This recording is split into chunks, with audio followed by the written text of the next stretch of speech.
What is up? I don't know what that was. Welcome to another edition of Problem of the Day. This is for Algebra 1. Use it as a bell ringer, practice problem, focus problem, whatever it is. Just make sure you subscribe, tarveracademy.com. Okay, ladies and gentlemen, I want you to do this example problem for me today if you could, okay? So please pause it. I'm going to step out of the frame, give you a second to pause it and write it down. I'm going to read it to you, and then you pause it. You ready? Which is equivalent to parentheses x minus 3, close parentheses, squared. And then you have four options, okay? You ready? 1, 2, 3, pause it, go.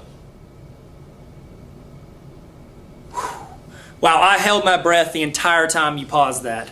I know, it was tough. That's why my face is the same as it was earlier. Okay, so we're looking at, let's read the problem again. Which is equivalent to x minus 3 squared? Okay, first off, what does the word equivalent mean?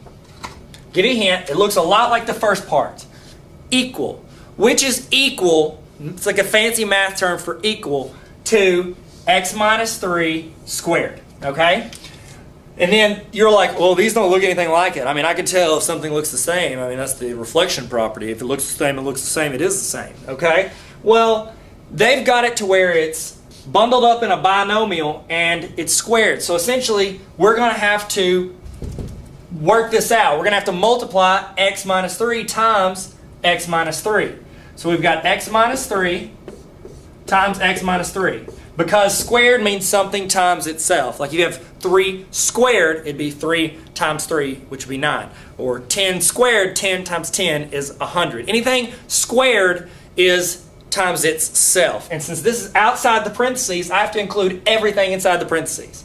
So I'm going to multiply it times itself. Now, there's a couple different ways to do this. You can distribute, you can do FOIL, you can split it. There's like a box method that I never use because I don't like it. I'm sorry if you do. Don't tell your teacher I said that. But we're going to look at a couple different options. Let me zoom this out, shall we? Yeah, there we go. That's better. Not all up in my business. All right, so we're looking at this problem. I recommend FOIL because it's an easy thing to remember and I don't know, I like it. So F-O-I-L. First, outside, inside, last. Okay, and you're just multiplying. We are multiplication because it's a distributive property. We're distributing it in there. There's parentheses, there's things on the outside of the parentheses. They are multiplied. Okay, so let's multiply this. First, we take the first two, x times x, which is x squared. Now, as you're working this, you can start using the process of elimination, okay? Do all these have x squared at the front? Yes, they do. So we're good on that. First, and then we do outside, x times negative 3. A lot of people forget to pull the negative with it. Do not forget that, okay? X times negative 3, which is negative 3x. Inside, we did first, we did outside. Let's do inside, would be negative 3 times x again. All right, so it would be negative 3x.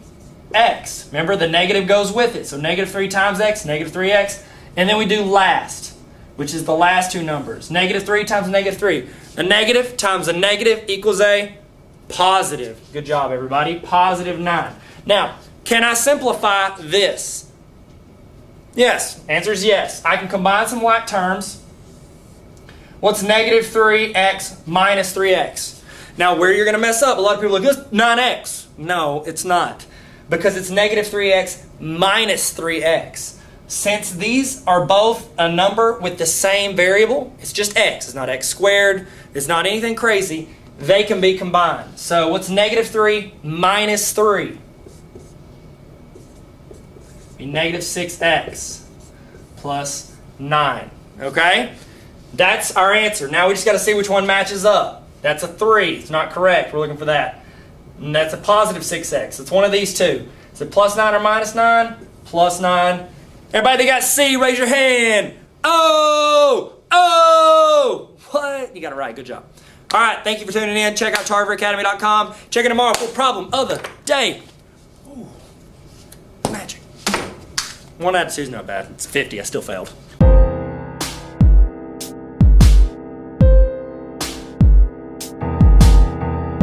Hey, Tyler here. Don't forget to subscribe. Check out tarveracademy.com.